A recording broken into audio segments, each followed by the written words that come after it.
14-oktyabr uchun valyuta kurslari e'lon qilindi.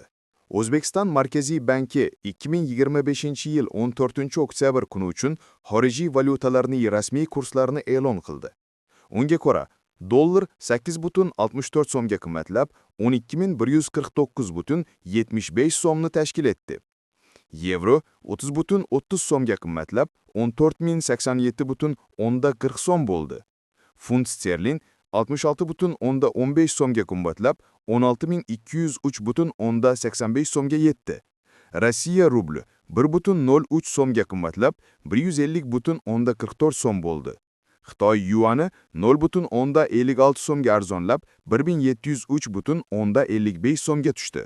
Yapon yenasi 0,37 so'mga qimmatlab, 79,83 so'm bo'ldi. Qozoq tengasi 0,04 so'mga qimmatlab, 22,60 so'mni tashkil etdi.